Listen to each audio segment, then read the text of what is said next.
Yo, let's talk about recognition and respect. While I feast, the label's picking up the check. Then I leave to catch my set. The audience never forgets when I'm on stage. There's serotonin drips with each phrase from my lips. Another episode of Recognition and Respect with your boy SHNEAKY. Coming to you right here from the quarantine. Got my boy Linus. Say what's up, Linus. What's up, guys? So, were you gonna say more? I don't know. Well, I mean, I don't know. Let's see. Fucking happy Easter. Oh shit, it's Easter. Yeah. Yeah, Easter. I hope some of you guys got to do some egg hunting. For the religious people out there, I hope you got to, do the whole thing where he rises from the dead and whatnot, right? That's the thing. That's the general understanding of what this day's about. Yeah. Yeah. So here's to another year. With fucking Jesus and shit. Well, fuck. So I don't even know. Like, I know we have like friends in common that go way back, but did we know each other back in the hardcore days, or was I like too ska and you were too hardcore and we didn't like each other on principle, or what? No, nothing like that. Because I don't really remember, because I was obviously like really faded in those times. No. Ditto. But no, there's no way it was anything like that. We were just like, I think, in two different worlds. Because I believe you went to Huntington Park High School, right? Correct. Yeah, so you're part of that whole HP crowd, and I'm over here more on the Maywood side. So it's, and then there's definitely like overlap. We definitely know some of the same people, but our paths just never really crossed until much later in life. I think that's what was going on. I see. That makes sense. So we recently reconnected though, because amongst other things, obviously today we're going to talk about your band, but you're also a DJ and a producer, and I think that's like how our paths crossed recently, was that like we were DJing together and shit. That's right. Yeah, definitely. Yeah. That's actually something kind of new for me. I maybe started producing like, I'm gonna say 2016. So I've been going on 4 years.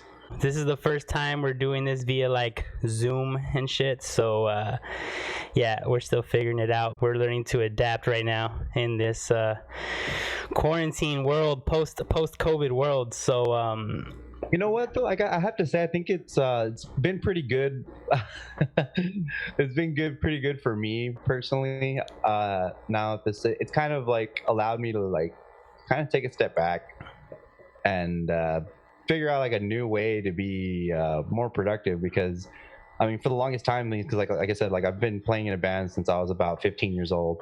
So for me, staying productive is like having shows and constantly negotiating a guarantee and like, moving the needle that way. But now that that's been taken away, like yourself, you've had to adapt, and I feel like I found myself taking on new skills and then learning to do different things to stay viable. So I'm actually like, pretty grateful that like in this time, like, I'm still being able to stay productive and still trying to find ways to like, find new revenue streams and stuff like that, So I think it's kind of a blessing in disguise. Yeah, sure. Like, I mean, it's gonna sound kind of morbid. Hundreds of thousands of people are dying, and that's bad.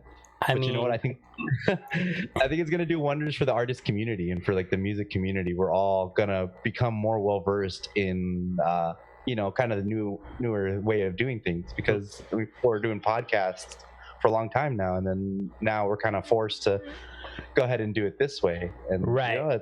And I mean, for myself, like, and I had been telling people, like, I kind of put podcasting on the back burner, and I was actually like too quote unquote busy to be podcasting. Like I was about to do a tour, and I had just released a new music project, and like my show schedule was out of control, and I was like, well, I can't really be doing podcasts anymore. And then this shit hit, and so I mean, I think, one, I'm very happy to hear that you're good and you're benefiting from this and that it's positive for you. That's not the only positive story that I've heard. You know, I've actually heard from a couple of people that, you know, their whole fucking floor got laid off and they were the only one that stayed, you know, or like someone got a promotion that I knew because they let other people go and they were giving them the work, you know. So like there's definitely people benefiting. Obviously don't want to downplay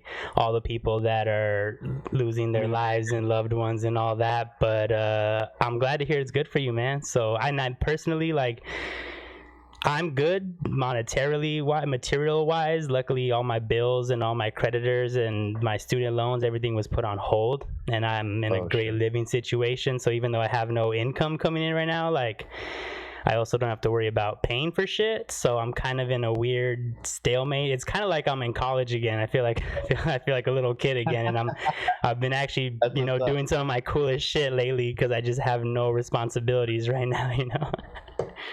I swear to God, though, and I saw you started one, but if you ever see me start the Patreon, that's when you know, okay, it's getting serious. Hey, you know what? The funny thing is, though, the funny thing about Patreon is that I had actually seen other bands doing it before the shit, you know, and I didn't get.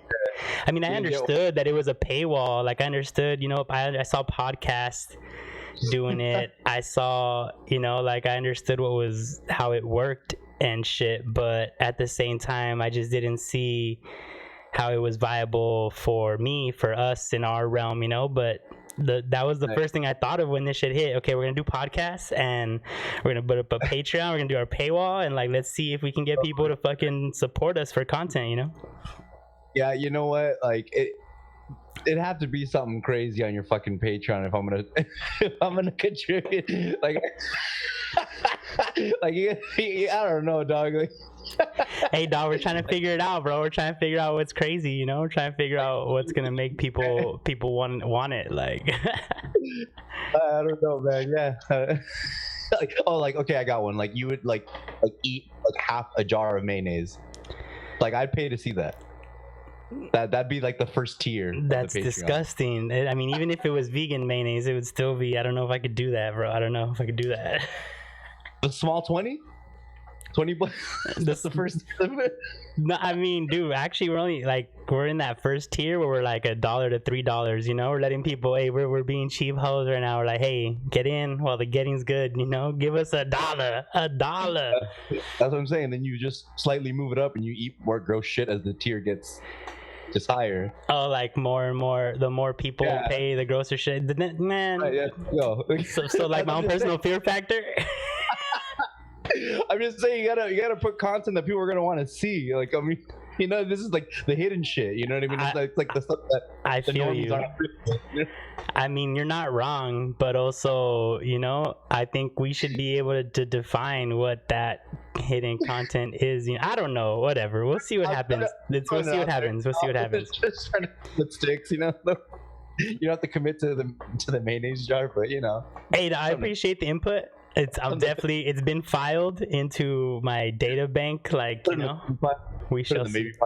Yeah, you know, put it in the parking lot of ideas. Maybe we'll back it out one day. Maybe we won't, but it's there, parked in the parking lot of ideas.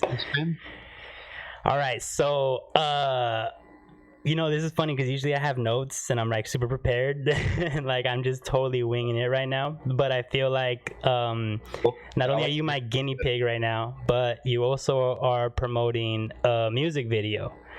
So that is correct. You said 7 years you've been in your band. Like, so tell me like more about. Give me the band name.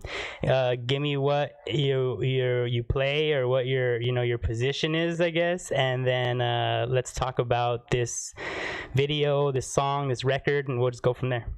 That's very impressive. What? From like an standpoint that you remember that I've been in this particular band for like 7 years. Well, you said it, and you said it in passing, and I was like, "Fuck!" I usually write that shit down, so I was like, "God damn it! I hope I remember." Yeah. That's what's up. Okay, so I joined this band in 2013, and I joined it after I left my first band, which is There's No Tomorrow. It was just like a little local band that I was in, and with that band, we actually played Warped Tour, Summer Slaughter, stuff like that.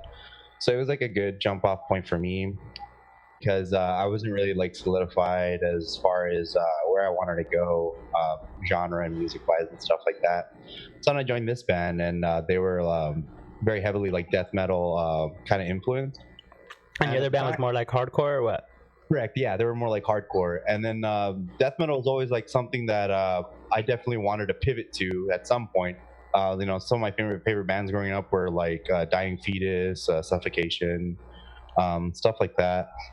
And and the Faceless. So I was really big into the Faceless. So I joined them, and then my guitar player kind of took me under his wing, kind of like showed me the ropes when it comes to death metal. And it's kind of taken us, it's been a steady progress, kind of like I'm sure it is for a lot of bands and a lot of artists, just kind of finding like our voice and kind of finding our style and everything. And I feel like this video is actually like the culmination of all that. Like we finally know who we are and like where we're going with it. And is this off your first record, or how many records have y'all done, or is this like demos, EPs? We put out an EP in 2018 called Fed to Animals, and there's actually a little bit of drama that came with that, and it kind of stunted the release. We had paid for some artwork to be done. I got this guy from Indonesia to do it, and he was dirt cheap. I was like, okay, this is great. Let's get it, and let's package it. Let's put it out, everything. So we paid for a lyric video. It was pretty high end. It was like close to $600, and then we were kind of hinging all our bets on that to go ahead and use that to promote the release. So we put it out, and then lo and behold, the channel that put it out for us hit us up and told us, you know what, guys, your artwork's actually stolen. What? So the guy from Indonesia didn't actually do it, or what? He literally took a template from a band that already, it was some other band's cover. He was able to find the Photoshop file for it, so he's away to use the middle of it for our cover. So that when we're talking about like close to like $800-$900 we spent on promotional material using that cover. Oh my god, that sounds horrible. Yeah, dude, it was fucked. Like we got fucked, and then our EP didn't get anywhere near the attention it was supposed to. So we decided from then and there, like, okay, we're hiring legitimate artists to draw our artwork by hand, and then so you're gonna know them, and you're gonna like watch the process and like, No, we're getting someone that has that has the reputation. Yeah, that has some kind of. He does a lot. Yeah, because there's no chance. It's a once in it's a one of a kind art that we have. So the record we're gonna put out this year is called Agenda of the Damned, and then we got to do the artwork for us. He's very well known in the death metal community. He's a personal friend of ours. So, and honestly, when we found out that our artwork was stolen, we went to him to make alternate artwork for it, and then they delayed our release about 3 or 4 months. So that same EP is what this video is coming off of? No, this is a new album for this year. 2020. It's a called Agenda of the Damned, but we basically redid the artwork for the AT EP so we could put it up on all the platforms without any issues. And then it kind of worked out better that way in the long run. I mean, granted, it did stunt our release, and we invest a lot of money in it. But we went to the band directly that they stole it from, and we let them know, look, this is what happened. We kind of put out this material. We're pulling it. We just want to let you know that this guy is doing this. He used your artwork and basically passed it off as his own and sold it to us. And he had the file, so either he did their artwork or he was connected to whoever did their artwork. No, what I'm thinking is he was able to get it somewhere on the dark kind of web type of thing, where he was able to the thing is, a lot of people, they use that what's that file sharing service, the really old school one? Which one? Oh my god, I can't. Like Mediafire or something like that. Oh, and all those things are available somewhere, right? Like those files are on the web and they're accessible and shit. How did the band respond to when you told them that, what happened? We were devastated, man. How did the band that you stole the artwork come from? Oh, they were actually really cool about it, because the thing is, and then like why I said it kind of worked to our favor. I didn't realize because there's this band called Disentomb from Australia, and I met their singer at Las Vegas Death Fest in 2016, no 2015. I'm sorry. And then I kind of met him. We talked a little bit, but I mean, I didn't think anything of it. But then when we hit him up, they're like, "Oh, dude, yeah, we know you guys," like, you know, and they're like, they're really cool about it, and they were kind of like, I guess, grateful that we kind of gave them the heads up as to what was going on, and so you know, we still to this day remain good friends with that band. So I mean, in the long run, we did things the right way, the way we're supposed to, and you know, lesson learned. You know, so from now here on out, like we know, like to spend top dollar on our releases because if we don't want this to ever happen again. So when did this new album drop? We're looking at summer right now. Also, still not out. No, we're not completely done tracking. As a matter of fact, we weren't even supposed to release the music video yet. We had a marketing strategy for it all set up. We have the music video. We had 2 lyric videos that were going to accompany it, and then we're going to shoot another video in May, and then we're going to release it all together in like a month-long campaign leading up to the release. But then my bass player got a little antsy, and he was just saying, you know what? Right now, everybody's stuck at home. Everybody's in quarantine. It would probably be wise to drop the music video right now just to get a little bit of buzz going. And then maybe that will light a fire in our asses to go ahead and finish tracking the rest of the album as soon as possible. And I didn't really fully agree with it at first, but what ended up happening is like, okay, well, if you can agree to go ahead and do like at least 2 more music videos before like the release date, like, you know, like, so we'll schedule it for May, then June, you know, record 2 separate ones, then I'm okay with that, because I don't know how I feel about burning through like our best content months before we're even ready to release. So I got him to agree to that, and then it was done. I was like, okay, let's put it up. And how's the response been so far? Well, it came out yesterday on Slam Worldwide, and right now we're at 5,646 views. Oh, that's pretty good. So it's okay. You know, it's not bad. It's not, I mean, they're not like, you know, great numbers, but you know what? We're grateful that there's this many people checking it out. In 24 hours to have over 1,000 views as like a local independent band, like in the middle of a crisis, you know, that's, I mean, it's nothing to be ashamed of or laughed at, you know. Those are decent numbers. Yeah, thank you, man. But like I guess like our end game with this is like we want to get at least to 10,000. Like that would be like ideal for us. Well, you're halfway there in just 24 hours, like. Yeah. So what the fuck? I'm just trying to keep it realistic, you know what I mean? Like I'm not trying to like, you know, like I'm not trying to act like I'm fucking, you know, like fucking big shit. I mean, like, because I mean, if I'm being completely honest, Slam Worldwide has like 200,000 subscribers, so you know it was bound to get a substantial amount of views. But the thing that like I'm kind of proud of is that in the comment section, there's like a bunch of people like specifically commenting on my vocals and stuff.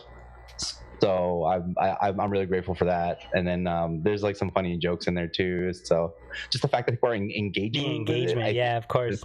Is very valuable. So I'm very grateful for that. So what's the name of the band? Because I don't know if we've said it yet. That's right. No, I haven't. Okay. Well, the name of the band is Inhuman Atrocities. Human Atrocities. And Inhuman Atrocities. Forgive me. And you're the singer. I'm the singer, vocalist, and head visionary. Head visionary, he says. You like my little, like my sex after dark voice, HBO after dark. What's the name of the song? Okay, the name of the song is "Dead on the Slab." Dead on the Slab.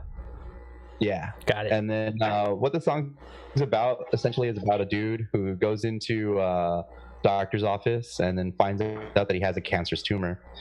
But then along with that, he's also like, you know, he's not doing the best in life, you know, like he kind of like sees it. He kind of sees the tumor as a blessing because he's like, you know, he's too vain to actually like harm himself or kill himself or do anything like that. So he says, okay, cool. So this is a way out. I mean, this tumor is going to kill me. Like, it's all going to be over soon. Then the doctor comes in and says, you know what? We actually caught it pretty early. Oh, no. So we can take the tumor out. So you're going to be okay. And it's actually a line in the song where he's like, fuck this doctor. This sucks. So he's in the meeting with the doctor and he tells him, okay, so we're going to schedule you for surgery. And if you've ever had surgery, they tell you 12 hours prior to your surgery, you're not supposed to eat, drink, or do any drugs or substances. Damn it. And I know this because I went to surgery last year, and then that's what they had told me, like, oh, do you have any substance abuse problems? And I was like, no. He's like, well, if you did, you should probably abstain from using any substances 12 hours prior to, or a week prior to your surgery. So then that's what it got me thinking about the song. I was like, that would be a great twist for the song. So, you know, they tell him, okay, you can't drink, you can't smoke, you can't eat 12 hours prior to the surgery. He intentionally does all this shit to try to die. He gets himself a hotel room, he gets a couple of hookers, a pile of cocaine, a bunch of alcohol, stays up late into the next day. Eats a crazy ass breakfast. Yes. Fuck, man. Yeah. Trying to die. He does the continental breakfast at the fucking hotel. You know, he does the whole fucking thing. So yeah, he walks into this, and then the reason they tell you not to eat or do anything is because in anesthesia, if your stomach is sensitive to those type of things, you end up kind of throwing up inside of yourself because, you know, like the tube is inserted in you or whatever. So the way the song ends is his stomach basically like fills with bile and explodes. And he gets what he wants. He dies. Yeah, correct. Yeah, so it's a happy ending. I mean, yeah, when people, I mean, as long as no one else was hurt, you know what I'm saying? You know? I mean, not physically, but psychologically, I'm sure for those doctors are like, well, they're like, we told you not to do any of this shit. I would imagine his penis was already bloody when he walked in there, so they're like, what's the deal with that? Like, why is it? Oh, because of all the hookers? That makes sense. Fucking, you know, I mean, we took cocaine, just fucking away. That's all we did. Dick was probably a nub at that point. You know, in other circumstances, it'd be a good night, you know? Under different circumstances, it'd be an awesome night. Just another Saturday. That's what it was. So that's a crazy ass concept for a video. But, you know, death metal makes perfect sense. We'll be able to share it with some kind of continuity. It's for promo for the video. And I guess that's really the whole point of all this is like, I'm trying to figure out how I could still use my quote unquote platform to help out artists and put people on. So if I could, you know, hopefully like all this content that we're creating with the interview and the shit that we put out and the audio, hopefully, you know, we get some more people going to that video and get those numbers up, and, you know, hopefully we could do something, because I mean, I don't know what else to fucking do right now with myself in general. Yeah, like what I've been doing on the DJ side of stuff, I'm a part of like the same way you are, I'm a part of like a music collective or whatever, Socios, and what we've been doing lately is just been doing like a weekly live stream, like DJ set type of thing, just like everyone else is doing. Yeah. But I think what's like, and like I said, like in this whole quarantine thing, I've actually kind of taken on new responsibilities. Like I'm kind of like getting my feet wet when it comes to like video editing and stuff. So we have like some singles coming out with myself and my the co-founder of the collective, Hoodlum. The type of music predominantly that we're going to be putting out on the collective is like Moombatone. So right now I'm working on making some like kind of appealing streaming type videos, you know, like some cool stuff that we can just put on our YouTube. And then I saw that video you edited of you like DJing and shit, and like that shit looked pretty tight. I was actually not this is not supposed to be offensive, but I was impressed, you know, because a lot of people put out I'm not trying to talk shit, but like a lot of people put out, you know, videos and like that they did themselves, and like you could tell, you know, that they did it themselves, and like quality is not that great. So it was good, man.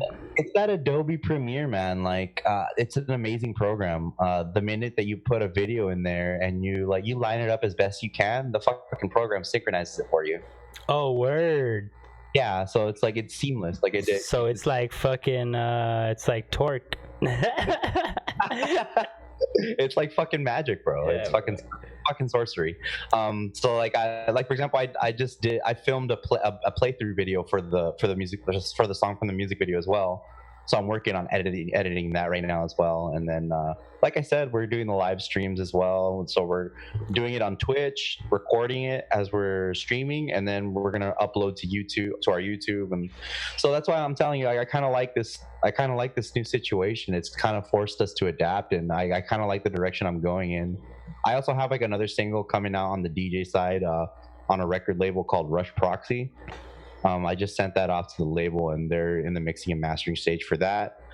And they're cool because they're like the type of guys that like they help you out with content too. So they're gonna help me out with the streaming video, and then it would have been a music video, but with all this craziness, like, you know, you can't film everybody, you can't get everybody and like have a whole production team and shit. Yeah. So it's but like, you know, as soon as all this stuff blows over, at any release I have with them, they're willing to go, like, you know, do a music video for it. So that's kind of like the downside, but that's coming out next Saturday. So this week I'm gonna be promoting that pretty heavily along with the music video. I swear to God, it's like living a double life, because like I'm like this death metal dude, but then I got the DJ thing, and sometimes I have to make sure to keep them separated because one crowd does not give a fuck about the other thing. Yeah, no, I could see how you could have haters in that realm. I could definitely see, especially like with the type of DJing you do, right? Because it's not like you're DJing metal music. It's like you're DJing like electro and house and EDM. You want to know what the irony of it is, though? The death metal guys are cool with it. It's really like the kind of, you know, EDM guys who just don't want anything to do with that.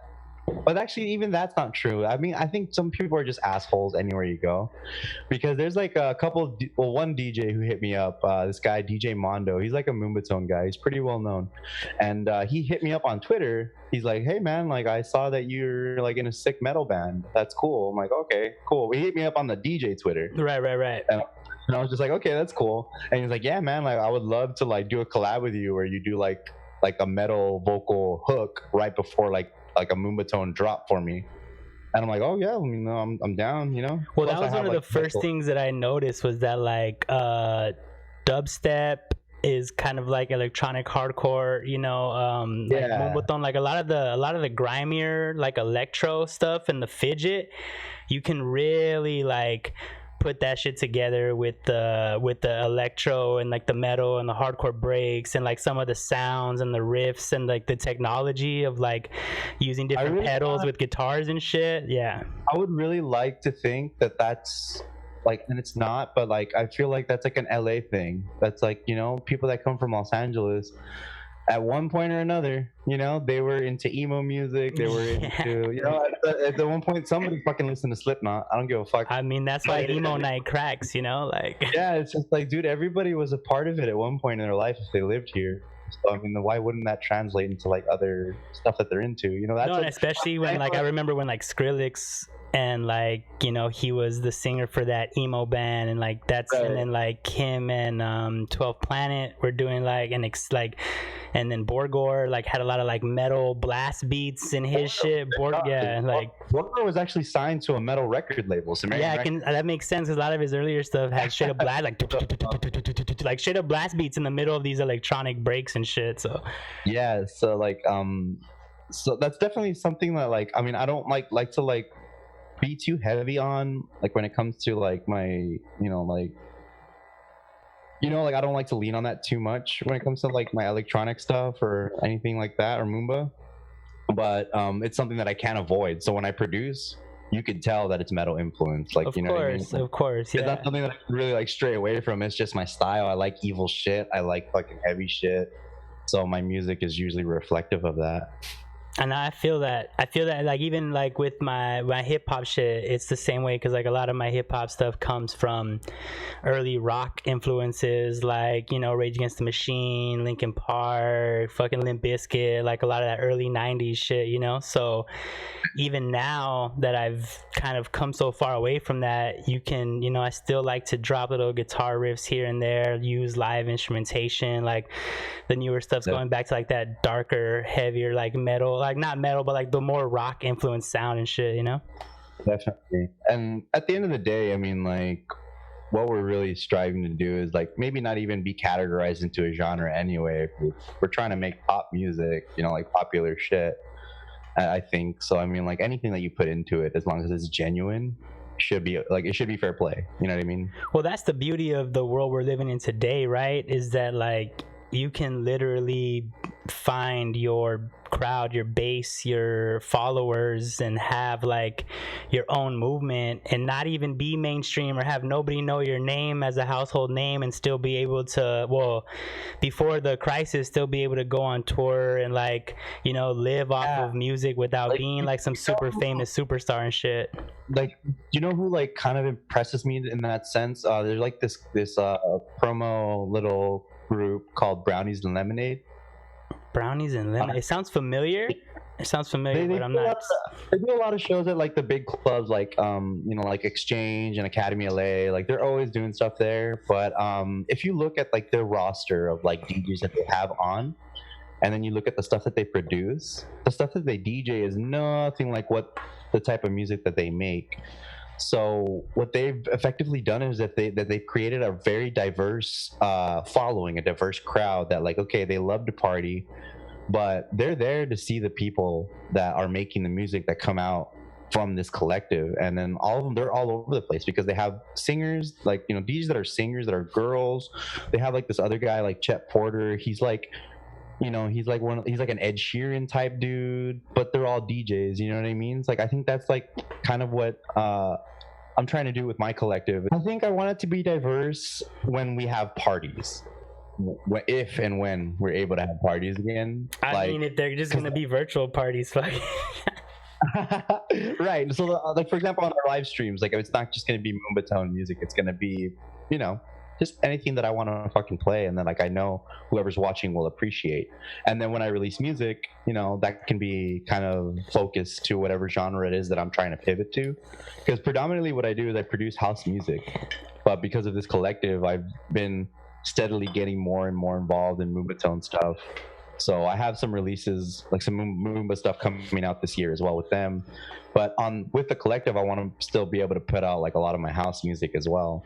But I think like taking that kind of business model from Brownies Lemonade, where it's like, okay, you know, you might do these things musically, and like, you know, like you have your lane that you're trying to capture. But when it comes to like parties, when it comes to like the community, you want a diverse community. You want people that are going to be open to a lot of different types of genres under the same house. Right. You know, that I think that's where people like us that are like independent artists and, you know, we're trying to make waves on our own. I think that's the key. That's going to be the key to our survival, is creating our own crowd that isn't biased to one type of thing, and it doesn't alienate another thing because it wants to be exclusive with another. So like how does that work though when it comes to like the metal scene? Because I know like Night Flare was recently doing shows at the Redwood Room before we kind of got shut down by the cops because they were just too crazy. But like he didn't think the metal shows were gonna do well, you know, and he actually got like an overwhelming response of folks like wanting to come out, and the bands being like super down to come out, and like people coming out, and like it just like, and I did see a crossover from like these hip-hop heads who are like metal punk circle pit type cats, you know, like, and so I wonder how that works out with the whole like, yeah, your thoughts on that. I don't know if you're familiar with it, but I also have like another little pet project called Alternative Spin, and I heard that, right? Yeah, that was yeah. That's essentially what I do there. As I book maybe I try to keep it at 5, but I book 5 bands, but I make sure that they're bands that I fucking like. You know what I mean? Right. I don't want to be in there kicking it with like, you know, because like at the end of the day, I mean, I don't really make a lot of money off of those shows, but the thing that I do like about it is that I do build a community whenever I have those things, because what I do is I make it free with RSVP up until the day of the show. I got OBS cracking over here. That dude, that's another thing that I've had to learn because of all this craziness. Like, you know, that's OBS is shout out to OBS, man. They have an amazing product. Dude, this platform, and it's like it's free, like, and it gives you so much. Like I've only been using it for like a week or two, or maybe maybe a little bit more than that, but like I'm learning new shit. I feel like I should probably do a YouTube. I should probably watch like a YouTube tutorial on OBS, because there's so much shit in here that like they give to you for free that I had no idea, like the filters and the effects, and I'm just like kind of like tripping out on how much is here for free and what you're able to do with it. And so yeah, definitely shout out to this product right here. It's crazy. Yeah, can you still hear me? Yeah, you cut out, but then I kept talking and now you're back, so I'm throwing it back to you. All right, so where was I at? Alternative spin. So essentially what I do there is like I book metal bands, not just metal bands, you know, like anybody in the realm of alternative, like rock type of music. So I have them come in, and you'll be surprised, man. Like I DJ those events, and a lot, and yeah, I don't play purely metal music. I play whatever it is that I want to play. I feel out the crowd, right? Same way you do, you know, same way you do when you do your gigs. Yeah. And you would be amazed at the amount of metalheads that know how to fucking dance cumbia. No, I mean, yeah, because like at the end of the day, cumbia is like a cultural thing, right? And culture goes beyond genres. Like if you're a Mexican, Latino, South American metalhead, for sure you grew up listening to cumbias and dancing cumbias. Like that's like you can't get away from that, you know, like.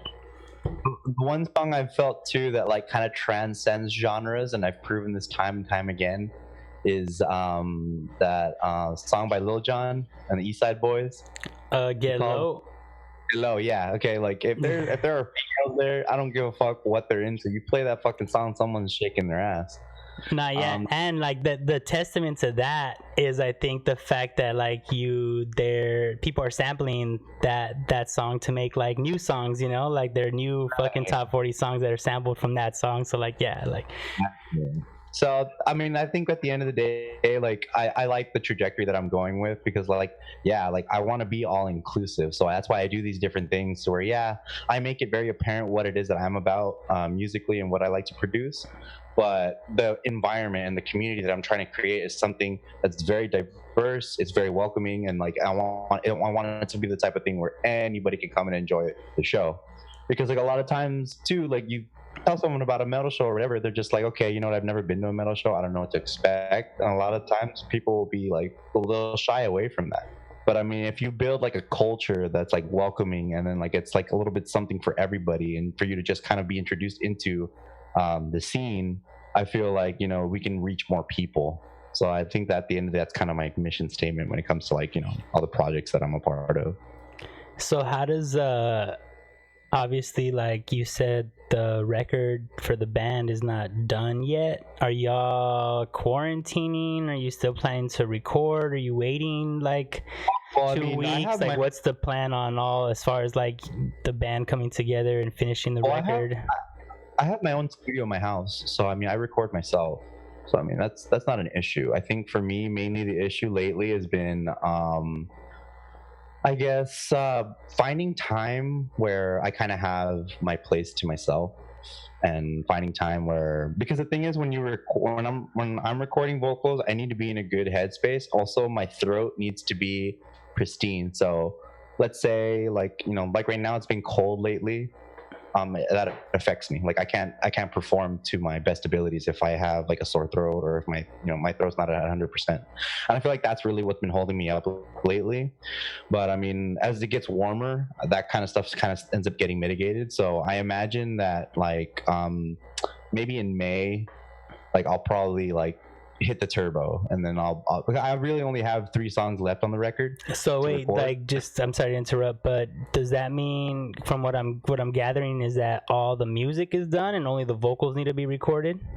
That's correct. Okay, so that makes sense. So you can finish the record on your own, basically. That's correct, yeah. And are you mixing it as well?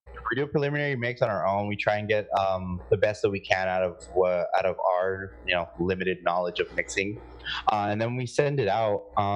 For example, this song was mixed by a friend of ours, Art Paez, and He's done a lot of.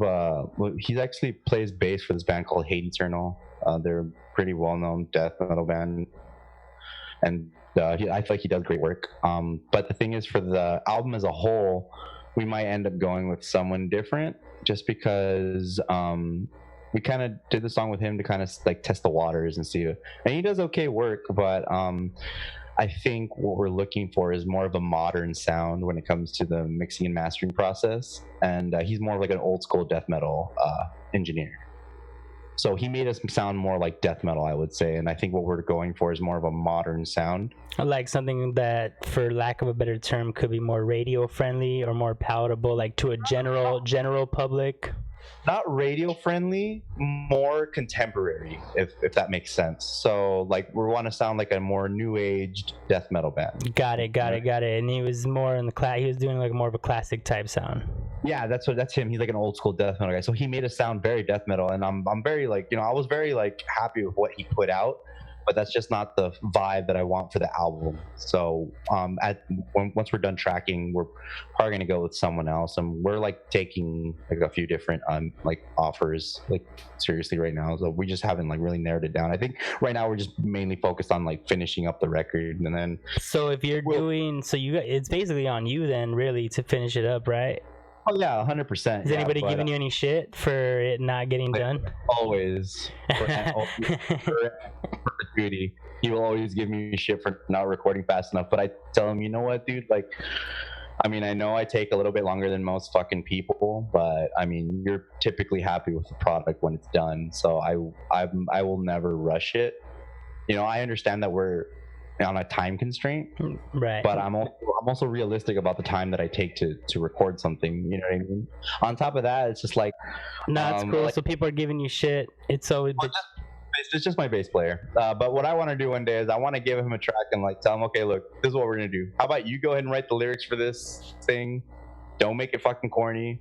Make it something that you're gonna be fucking proud of, and go ahead and give me the lyrics, and I'll go ahead and sing them and see how long it fucking takes you. Yeah.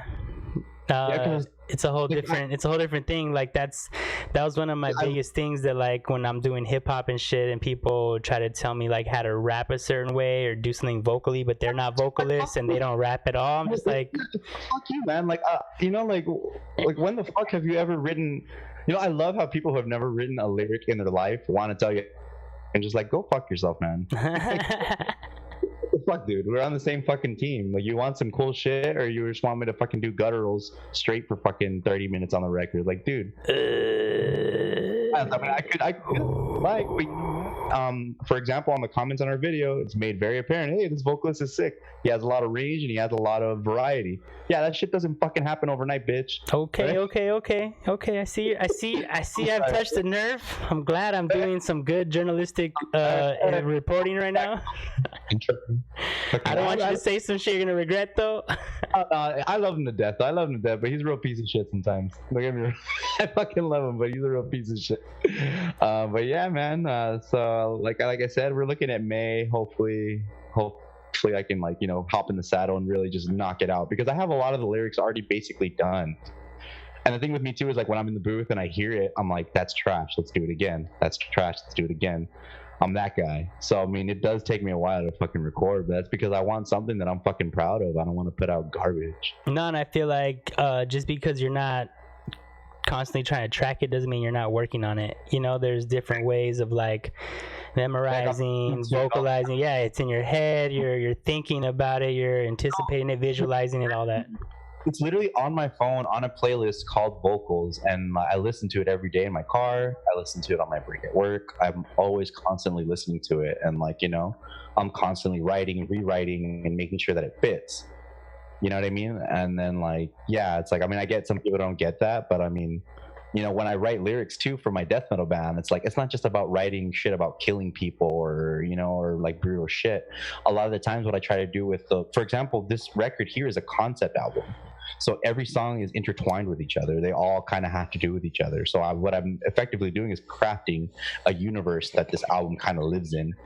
And I mean, I know Jesus or God did it like in 7 days, but you know what? It takes a little bit fucking longer. Shout out Easter. Shout out Easter. I have a question though. Is that atypical for a death metal band, or usually?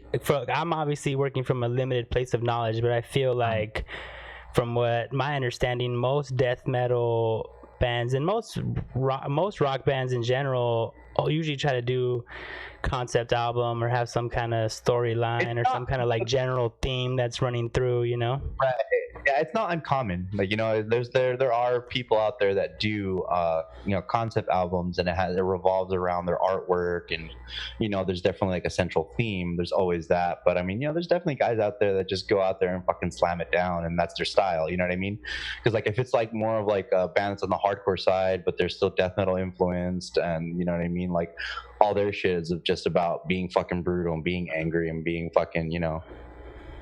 And then there's some bands that are just about being evil, like writing evil shit. Yeah, and like that's their concept, is that like there's some fucking gory fucking shit. Yeah. You know, that's what they want to do. That's fine. But like myself personally, that's my favorite part about being in a band.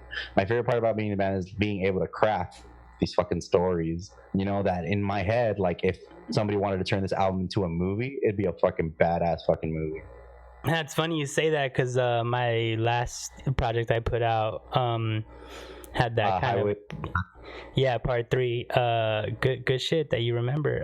Yeah, so that was actually supposed to be like crazy ass intricate movie, multiple stuff. To the release thing for that thing at Nova. Oh, that's right. And I just showed up plastered.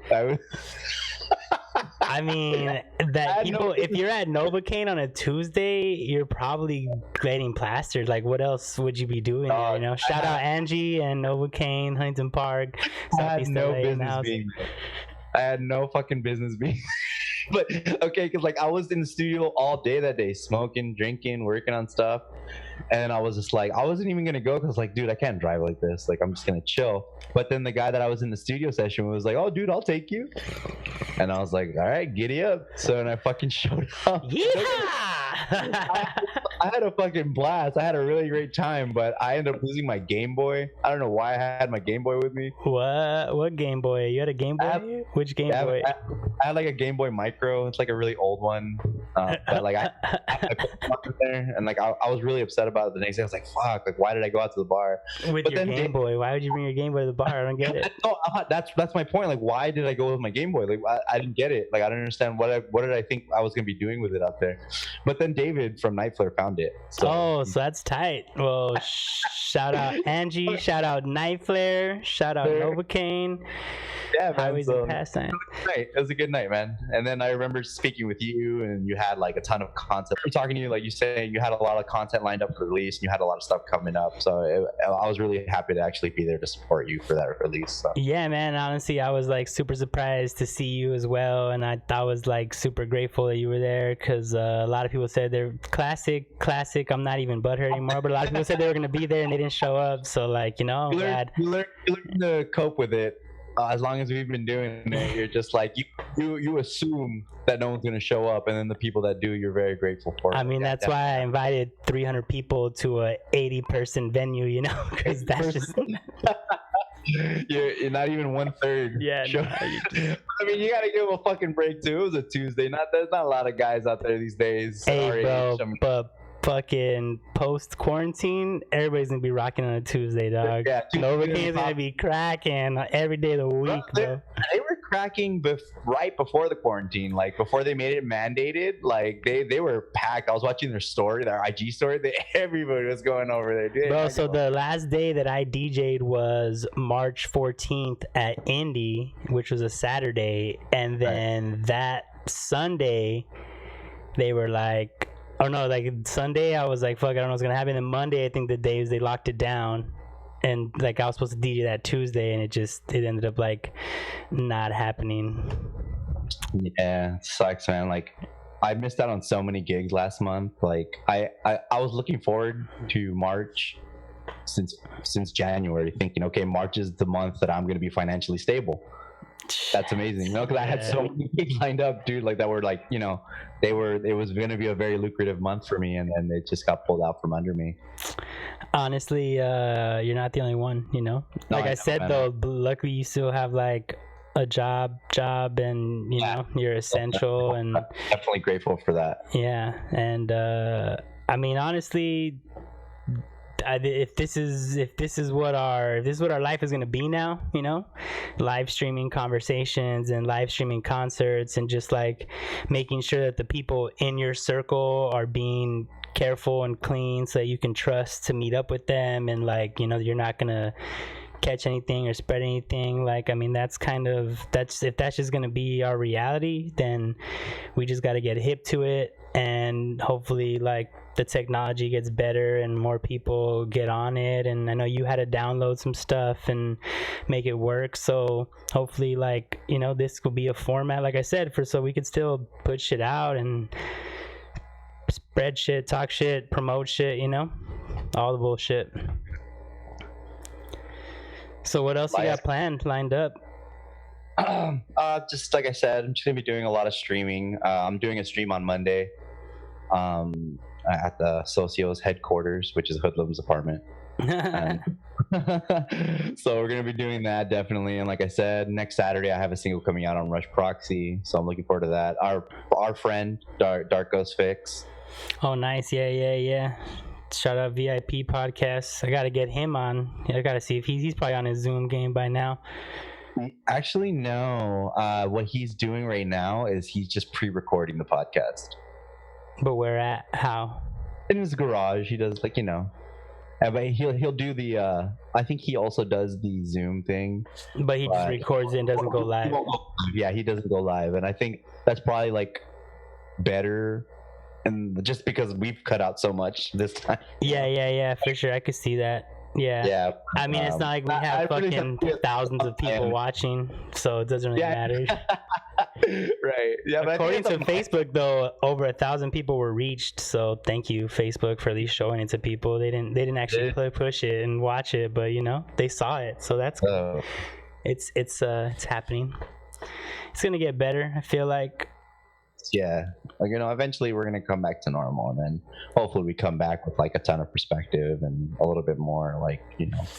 I mean, that's I've been saying this a lot. The people who are actually listening to all my content are probably gonna hear me say this shit 100 times, but I feel like there's a huge silver lining. And if this is, you know, if the Earth was an intelligent, like, fucking sentient being, Gaia, you know, like, this is the perfect way to, you know, get rid of some people that have been fucking up, you know, bring a new perspective, kind of get people more conscious, bring a new perspective, population, bring like a global community together. You know, how many people are like feel more connected now, and like just more conscious of the earth and the animals and the health and like cleanliness, and what are you eating, what are you touching, what's your immune system like that whole shit, you know. It's like changed the whole game, I feel like. Yeah, because like, while you're bringing up the whole Mother Earth thing, I mean, have you seen LA lately? There's like, it's fucking beautiful, bro. It's fucking beautiful, bro. I never realized, like, holy shit, we're the problem. That's it was us. Like, yeah, you know? I don't know, like, I've been knowing, but motherfuckers do not care. I've been telling people, but they do not care, you know. Like, those planes are gonna keep flying, dude. My house is literally like, I'm in my apartment, and my house is literally like in the flight path. So like, before I'd be able to walk out of my door and I would see 5-6 planes lined up, like ready to like land onto LAX. And like yeah, I don't think I'd even be able to do this podcast really, because you'd probably hear the planes, you know, like right now, you know, like it'd be like, oh shit, hold up, there's a plane coming, like, you know. So there's like, definitely like, motherfuckers are not gonna stop. The truck drivers, like, it's just no. Oh, the truck drivers are heroes. They're the real heroes here, man. They like, you know, I hate to like sound, you know, to do a stupid pun, but they keep on trucking. Dude, like, I mean, Amazon fucking is still thriving, still getting. Yeah, no, Amazon's still driving, definitely. Yeah, the trucks, the nurses, the farm workers. There's a lot of front lines for this battle that we're fighting right now. See, we're learning, bro, adapting, bro. Humans, you know. Yeah. So so I just want to plug a few things then. Let's we're hitting where we at? We did an hour already, so an hour's good. You don't want to people are probably bored as fuck already. So just take your time, do your thing at the camera, let the people know. Just like on all my socials, I'm at Linus the DJ, and I didn't really get to talk about this, but recently I kind of went through a rebranding thing. I used to be just Linus, but then when I uploaded all my stuff onto Spotify and everything, there's like a billion Linuses. I'm going as LinusDayz now, and all that stuff is forthcoming. But all my socials are still the same. At Linus the DJ. If you want to follow my band, it's at Inhuman Atrocities. On Twitter, it's at Linus the DJ. For the band, it's IA_710. And then if you can, go over to Slam Worldwide. We put out our music video yesterday, Dead on the Slab. And if you guys check it out, I would very much appreciate it. Because, I know this is like the cliche thing to say, but my heart and soul really do go into those songs. Yeah, I feel like that's like the one thing I do in this world that like I'm actually, above average at. Like I'm actually pretty exceptional at it. If you don't say so yourself. No, dude, it took me a fucking long ass. It took a lot of years of sucking ass and being really shitty at it to get to like a point where like, where I am right now. And I'm very proud of that because I've had to sacrifice a lot of bullshit in my life to be able to do what it is that I do. So I would really appreciate it if you guys checked out our music video. And like I said, my heart and soul goes into each one of those songs. Well, thank you for being my first Zoom guest and my guinea pig. And I don't think it was that bad, man. I had a good time, man. Thank you for having me. Hey, dude, like I said, I'm just trying to figure out my place and try to help out whoever I can along the way, Down, man. Maybe you can do a guest set on the Socios live stream. That'd be great. Oh, hell yeah, dude. I'm actually like, if you could see behind me right here, I actually have my DJ set up and I have, I'm actually getting ready to start doing my own DJ live streams as well. And if you're going from, you're doing it on Facebook or would you say Twitch? Where you doing what we're doing right now is Twitch, and then we're recording it and then uploading it to our YouTube afterwards. Yeah, so I have OBS. So if you gave me your key or whatever, I should be able to jump into your stream. Okay, yeah, then we'll probably end up. But the thing is, I'm wondering, is there a way to stream through to YouTube and Twitch at the same time? Yeah, it's called the IO stream, I believe, or Restream. It's either Restream or IO stream, one of those apps. I know I could ask my boy DJ Occult. He says he can do Twitch, YouTube, and a Facebook profile. Not a Facebook page, but a Facebook profile, all at the same time. You see that? I think that's like probably the next step for us. Then that way, we simultaneously. But yeah, man, definitely. We'll keep in touch about them, and we'll shoot you that key, and then you can do a little live stream for us, man. Yeah, man, that'd be dope. I gotta really get my DJ shit on again. So as soon as I'm ready, I'm fucking down. All right, man. Zoom's actually kicking us off too, so we're good. It's been fun, man, and I'll talk to you later. I'll see you. Peace. Peace out. End meeting for all. Bam. What's going on? Here we go. Bam. Nice. Well, that was super fun. Thank you for tuning in. If you're in on the live stream, super appreciate y'all.